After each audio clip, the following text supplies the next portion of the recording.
Hi everyone, this is Luxtos, and today I'm bringing you a video guide for Diablo 4. So this is going to be a leveling guide for Necromancer, more specifically, Summoner Necromancer. So we're going to be playing with Minion with this leveling build here. This is a Shadow Summoner Necromancer leveling build. It's going to be really, really cool. 1 to 50, I'm going to show you all of the aspect legendary you can go for. I'm going to show you every single skill points in which order to put them in as you're leveling.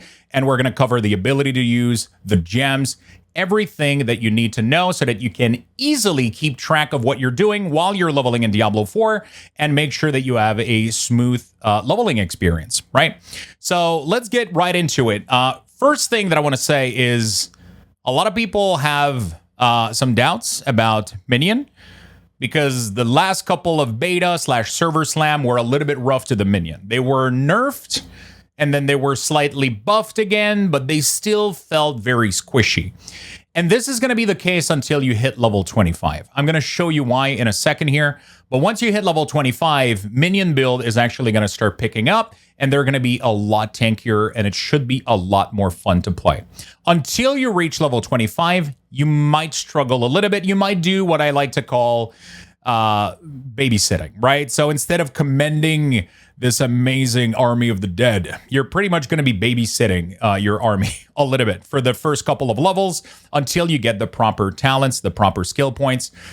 So that's going to happen. So what I'm actually going to do is I might dabble into a bone spec until level 25, and then at 25 swap to the Minion build. But you can 100% start from 0 at level 1 and go straight into Minion and make it all the way to 50.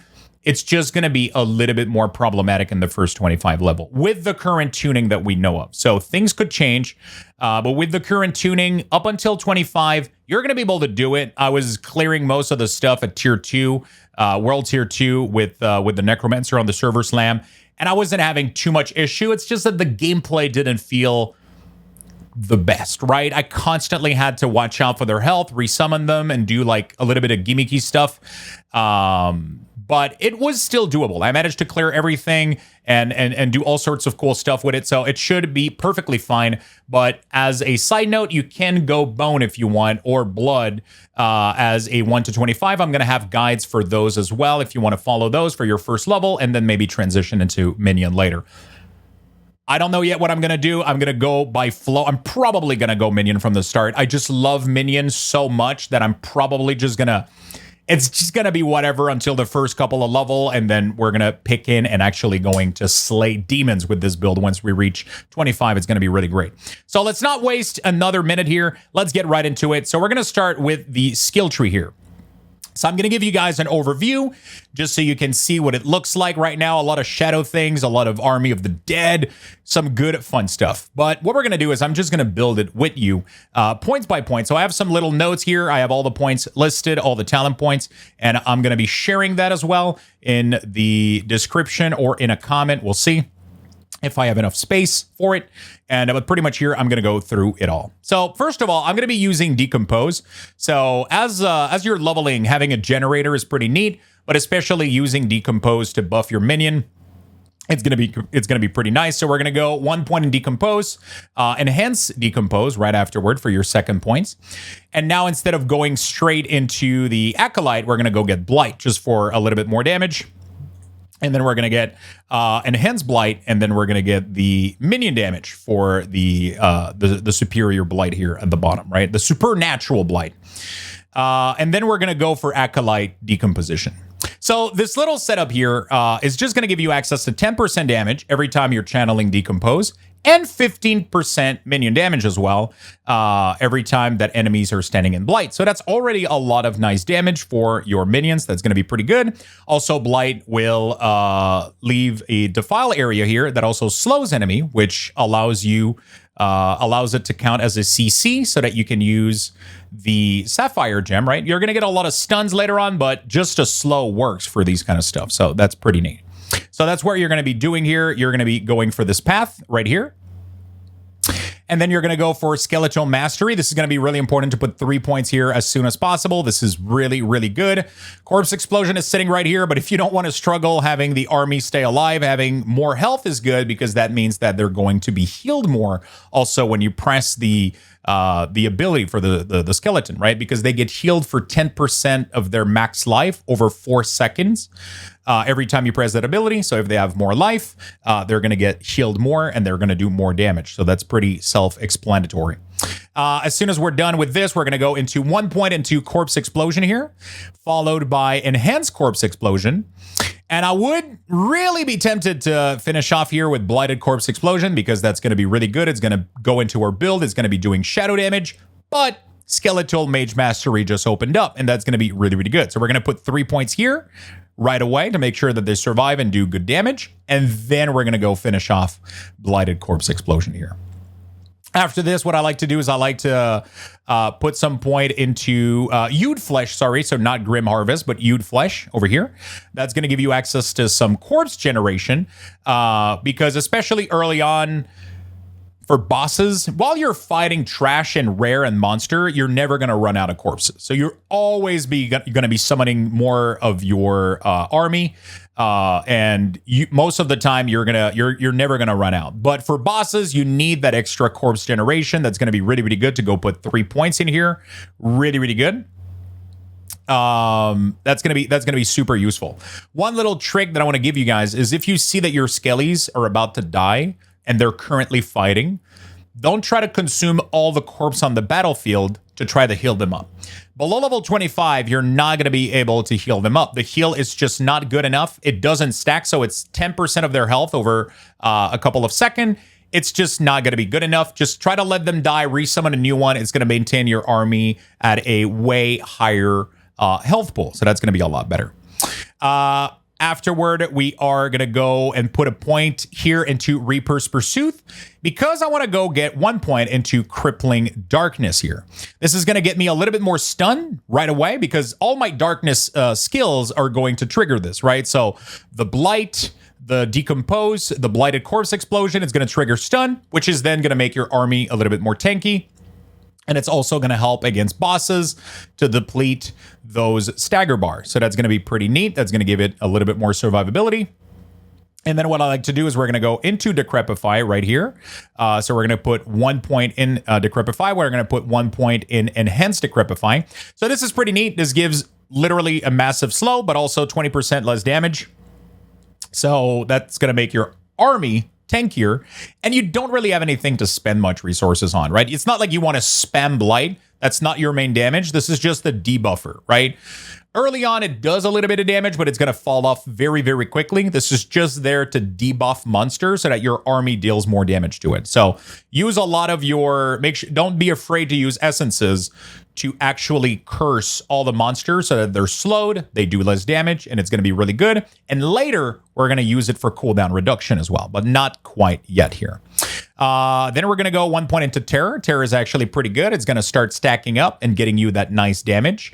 We're going to go into the minion type into a couple of seconds here. You're going to see that we're using the Shadow Skeletal Mage with their stun ability, plus this. So things are always going to be stun. They're going to do bonus damage. It's going to do really, really good. It all synergizes. Everything does shadow damage. Everything is going to be stunned, slowed. Nothing's going to be able to move.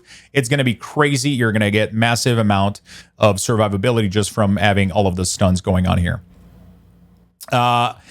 When we put that last point here in Terror, this is when things starts getting really, really, really good here.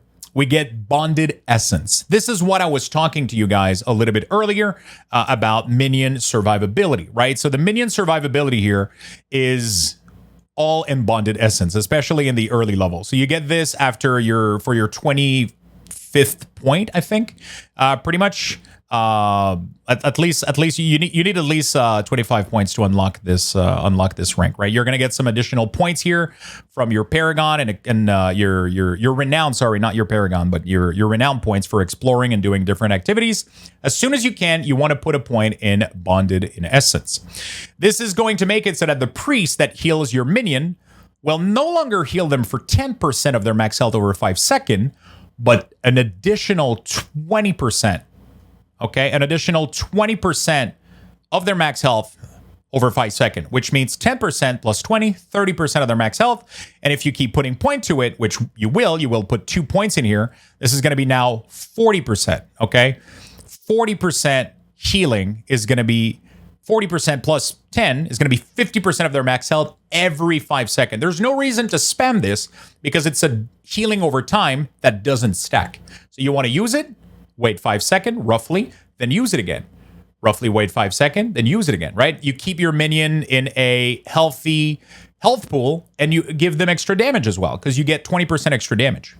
We're going to make sure to grab Army of the Dead here because that's really good. But this is so good that you want to get it before Army. At least a solid 40 so you can stop losing all of your army every couple of seconds, right? And then once we get Army, I want to go back, finish this right here.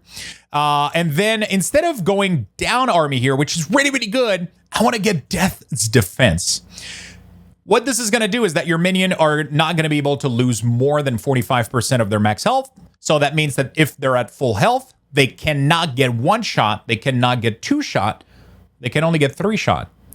That's going to be a while for a boss to actually, because rare and monster and AoE, who cares? But for a boss, one of the big problem is that they're going to turn around and start smacking your minion. And they're going to take them down probably 1 shot, right? Well, once you get this, they have to smack the same minion 3 times in a row consecutively in a short window for the damage to be strong enough for the healing to not keep them up, right? Because you have to realize right now you're at 60% additional, which is 70% of their max health every 5 seconds that you're healing over time. It's going to be really, really tough for your minion to go down. Later on, there's going to be more difficult stuff, but as you're leveling, this should be plenty enough right now. And then what I like to do is we're going to go into 1 point Inspiring Leader here. Actually, we're going to go 3 points into Inspiring Leader, and then you're going to get Kellen's Edict. So this one here is going to be just, as long as they're healthy for 4 seconds, they just attack faster, which is great. So as long as you keep your healing over time rolling, they're going to attack faster, especially your Shadow Mage. The army, the meat shield in the front, it's good. They do damage. They generate corpse. It's awesome. But it's the Shadow Mage in the back. They don't take a lot of damage, and they shoot really, really fast, doing a lot of damage, proccing your stun, and all that good stuff. And then Kellen's Edict, which is going to be your ultimate mastery, right? Your big last point. It's just extra damage and extra attack speed, sorry, if you have not taken damage. So if you have not taken damage, you want to make sure that you stay a little bit back. You don't take damage. Your minion are just going to attack 30% faster because we're going to have enough minion to trigger this bonus. So this is going to be really, really good. They're going to attack really, really fast. Once we're done with this one, we're going to go into Health Bent Commender. This is going to be really, really good as well. We're just going to make sure that your army is really, really strong before going down here. So we do, again, 30% increased damage when you're close to them. This is going to apply to your mage in the back. So even if you're staying further from the monster, you can still stay close to your Shadow Mage in the back. And then you go for Prime Army of the Dead and Supreme Army of the Dead. Right after you get these, Army of the Dead becomes an amazing cooldown, which is why we're going to go for Abhorrent Decrepify, right? So now your army is really, really good. You can summon it on demand every 90 seconds, and you can lower its cooldown every time that you hit enemy that are hit by Decrepify. So a little bit of cooldown reduction here works really, really well with this. And then once we're done with the Abhorrent Decrepify, we're going to go back into Crippling Darkness. So we're going to get a little bit more stun. That's going to be really, really good. So 2 more points in here, and then 2 more points in Terror to max this one out. And then we want to max Gloom. Gloom is just going to give you even more damage for you and your minion. Your damage doesn't really matter. It's mostly for your minion. So that's going to be really, really good. After that, we're going to go back up and we're going to get Death's Embrace. So you have a choice between Death Embrace and Death's Reach. By the way, the order of most of these is pretty much free a little bit to you. Like if you don't care about the stun too much, you're not struggling, you can go for Gloom instead of this. You can if you really want to get your army that resummons your stuff instead of bolstering your core army, feel free to do so, right? This is mostly suggestion based. So you have a choice between Death Embrace and Death's Reach. Death Reach is going to give you more damage, and it's pretty much going to be up all the time because it's 12% distance. You're pretty much going to stay a little bit further back, but you lose a little bit of damage with this one. So 3% damage. Actually, you lose 6% damage from this one, but it's the 9% damage reduction that's really good. So if you happen to be close to the enemy, you'll get a little bit of damage, which is going to be good. You're going to get a little bit of increase, and then you're going to get the 9% damage here. But anyway, in the it's pretty much, you pretty much choose which one you want. So if you see that you're not really dying, you're not taking any damage, feel free to transfer it over to get some extra damage. It's probably going to help you out a little bit. And then what I like to do is we're going to go all in into Corpse Explosion, literally. 5 points, 4 points to make it go to rank 5. So this is going to start becoming one of your main damage dealer. I wanted to bolster the army before you started getting into the action, just so that everything could survive, everything could work well, and everything could be good to go and in place. So that's going to be awesome. And then we're going to go for Grim Harvest here. Grim Harvest, which is... there we go. There it is. So that's going to be your one of the possible generator that you can get. So this is going to help you whenever you spam Corpse Explosion, and also whenever you spam your ability to heal your minion. This is going to consume corpse, which is going to give you free essence. So we're going to put 1 point here. Why not? And then you can put 2 points here. That's pretty cool. So you get just 6% increased damage for free, which is really, really nice. Minion damage should scale from... so this is not something that's been 100% confirmed, but from the look at the passive tree and all the nodes, in general, when anything says that you do more damage, it should apply to your minion. They do take a percentage of your stat already, and they seem to benefit from just raw damage increase. So that's really, really good. And then you can finish things off with 1 point in Necrotic Carapace. So feel free to move these around. I kind of like this one. It just gives you like Fortify over time. You can pick this one a little bit earlier if you really want to have that Fortify, because you're going to be forming a lot of corpse. Your minion are going to be generating a absurd amount of corpse, as well as you are with Hewed Flesh. It's just going to be corpse galore everywhere, okay? So this is just going to give you that Fortify that's going to go up and make you a little bit tankier. So that's going to be pretty nice. And you're going to go with that. Feel free to modify these if you maybe want to have a little bit more Fortify, or you don't care about the Fortify and you want Fueled by Death, but I kind of like to have 1 point here. I think this is pretty nice. So at this point, you'll be max level with all of your Renown, and you're going to be good to go. I'm going to show you real quick what the action bar will look like. So this is how I will set up my skill. You'll have Decompose, you'll have Blight, and then you're going to be using Raise Skeleton, Corpse Explosion, Decrepify, and Army of the Dead. As you can see, we don't have Golem.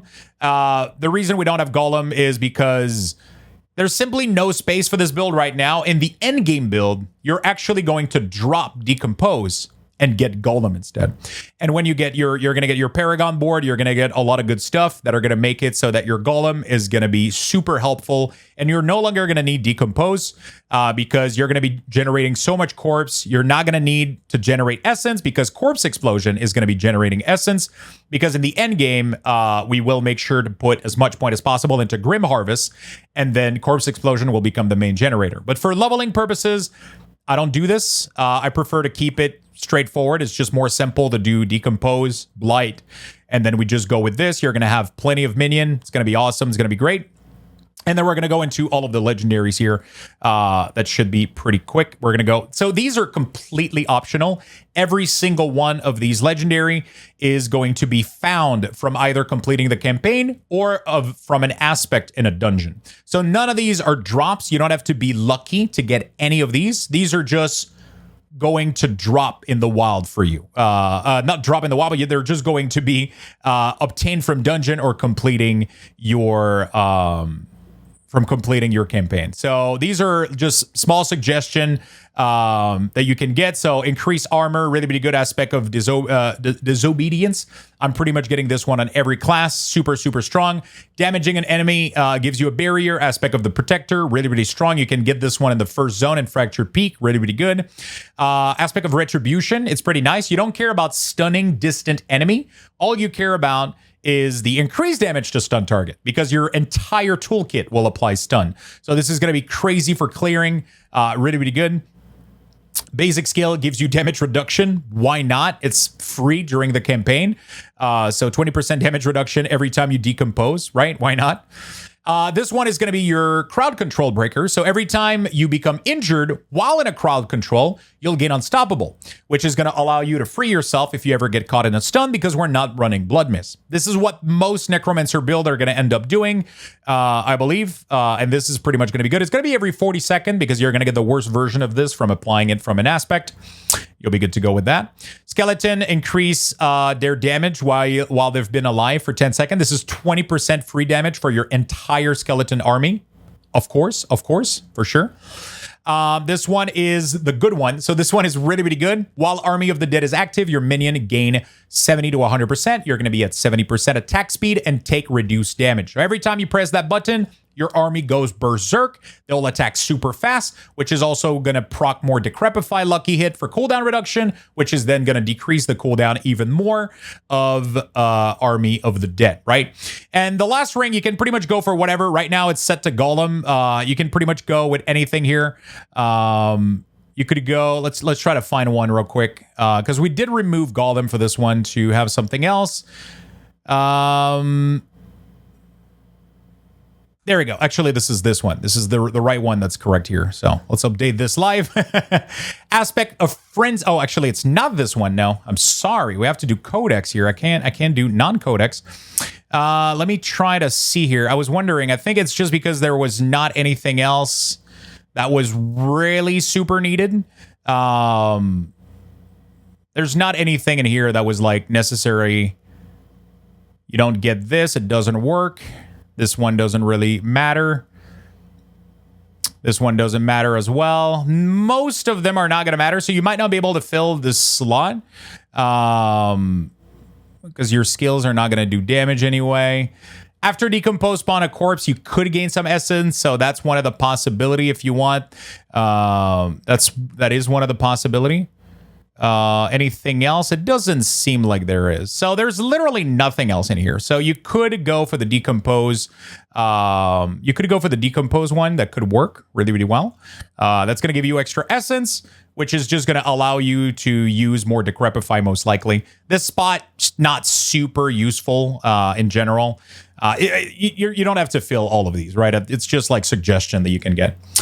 You can see that the weapon is completely empty. And you're asking me, well, isn't the weapon the best slot? You can get 200%. That's supposed to be like the big DPS gain. Well, yes and no. The problem is that you're going to want to replace your weapon very often because what scales your damage, it's going to be that weapon damage. You want to keep updating your weapon. You're going to keep dropping new one, and you want to make sure that it's always the highest level it can be, that it does the most damage, and that you upgrade it at the blacksmith to keep it even more boosted to help you do a lot of damage and just clear everything as fast as possible, right? And because of that, if you aspect it, and then every time you find a new weapon and you replace it, and then you aspect it again, it costs a lot of gold. It costs a lot of gold. The rest of the gear doesn't matter if you're behind 1, 2, 3, 4, 5 level. It doesn't matter. But the weapon, it's extremely important that as soon as you get a weapon that does a little bit more damage, that has good stats on it, you replace it, and you keep upgrading it, right? If you upgrade a legendary, it costs a lot more. If you upgrade a rare, it's a lot more. It's a lot cheaper, and it's just gonna make your life easier. If you drop a legendary weapon, sure, use it for a while, but don't be afraid to replace it for that sweet rare that's going to give you that weapon damage. It's going to scale your all your skill, including your minion damage, by a lot. So that's going to be very, very, very important. We did skip over the minion army here. So just to finish up a little bit, we're going to go with the Reaper. They have a chance to carve the flesh off enemy and forming corpses. This is really, really, really, really good. It's going to give you a lot of corpse, which is going to give you nice corpse explosion and a lot of healing from raise. If you want to, and you want more AoE, you could go for upgrade 1. If you're already generating almost too much corpses, feel free to pick the first one. It's just going to make them do a lot of AoE damage, which is going to be really, really good. Or even if you want, you can go with the Defender. It's not going to do as much damage, but if you're struggling with your minions surviving, especially early on, I recommend going with the Defender. They're going to do less damage, but every 8 seconds they get attacked, they negate the damage completely. So it's really, really good. Although you can also go for basic skirmisher. Pretty much it doesn't really matter as long as you don't go like Thorn, because we're not using it. But I kind of like the corpse one. It allows me to generate even more corpses and make sure that I never run out, right? Especially for bosses, this one is going to be important. For the Mage, we're going to go with the Shadow Mage. I like to go with the stun. Just gives a little bit more CC, a little bit more control, a little bit more survivability. If you have really high attack speed, really good gear, and you're doing well, you don't need the stun. It's already getting stunned a lot by your default toolkit. You can go with the extra bolt. It doesn't really matter that much, but I like this one a lot. And then you're going to sacrifice the Golem for attack speed. It's going to be really good. Or you could go max life as well. Max life is really, really good. It's going to give max life to you, which is also going to give... It might not translate to your minion because it's a percentage-based max life, but max life is really good in general, just for yourself to have a little bit more health. Or you can go with the attack speed, which is also going to translate a small portion of it to your army. So it's pretty much up to you. I'm going to leave it at max life because I think it's important to be tanky as much as possible, so that you don't die and that you maintain your healthy status and all that good stuff. For the gems, you're going to go with Sapphire. So every time something is in a slow, which is all the time, you're going to be just doing 12% crit damage. Cool. So all your minion, yourself, it's just going to do more crit damage into anything that's slowed. That's really, really good. You're going to go for max life on the gem here. That's pretty good. And then you're going to go for skull for armor on your jewelry. You can change the weapon one for a skull if you are taking, like, if you find yourself taking random damage as you're clearing monster, dungeon, and stuff like that. You're taking a lot of damage and you're running out of potion. Swap for a skull. This is going to resolve your problem, especially early on. It's going to give you a lot of life back per kill, and it's going to keep you healthy. But in general, Sapphire should be good to go. In general, you're going to be looking for gear that contains anything that has close damage, distant damage, life. All that stuff is going to be really good. Pretty much your minion will gain a percentage of whatever stats you obtain. So if you get stuff with anything that increase your attack speed, anything that increase your damage is going to translate to your minion. Plus skills isn't really that great for Summoner Necro because unless it's Corpse Explosion, that could be great. Plus skills to Blight and Decompose is completely useless. And then plus skills to... the only other skill you have is Decrepify. Your minion doesn't scale with plus skills, and you can't get plus skills for Ultimate. So plus skills aren't really that great. Just make sure you go for Intellect. You go for Life, Vitality. And then just go for max life. If you can get anything that makes you tankier, it's also going to make your minion tankier, like armor. So that's going to help a lot. So those are going to be the loot you're going to be going for. And that's going to be pretty much it. So you're going to have this massive army following you. And this is going to transition really, really well into an endgame build that uses the same principle. The skills are going to change a little bit, but it's going to translate really, really well into endgame. I'm going to do an endgame video as well about the Shadow Summoner, which is what I call it. But for this video, that's pretty much it. That was the 1 to 50 leveling guide for the Shadow Summoner Necromancer. Hope you guys enjoyed it. I'm going to be doing more of these. So let me know in the comment if there's anything you want me to change. If you have criticism, if you have anything you want me to go over, maybe something that I went too fast over or something that I didn't talk about, make sure you do that in the comment. That would be really, really nice. As well in the comment, if you want to let me know the first class that you intend on leveling. So if you're watching this video, maybe you're going to do Necromancer first. Maybe this is going to be an alt, but I would really, really like to know. And of course, if you want to support the channel, please like and subscribe. I always feel like this is the weird part of the video, but I guess, you know, if you want to help out, you can like the video if you enjoyed it. You can subscribe to the channel. And also, I'm going to be streaming on Twitch every single day, pretty much, of the week, starting at around 11 a.m. EST. I stream every single day on Twitch at twitch.tv/Luxthos. I'm going to be streaming the entire probably year and years to come for Diablo 4. This is going to be a main content for me. I'm going to be playing a lot of it, a ton of it. So make sure you jump into the channel. We're going to have the mount, the horse mount for the Support a Streamer event. We're going to have Twitch drop for the entire weeks. It's going to be awesome. It's going to be a good time. And I'm going to be playing Necromancer myself. I'm going to be using this build. It's going to be a good time. So I hope to see you on Twitch or in the comment section. And I hope you're going to enjoy your launch of Diablo 4. Bye-bye.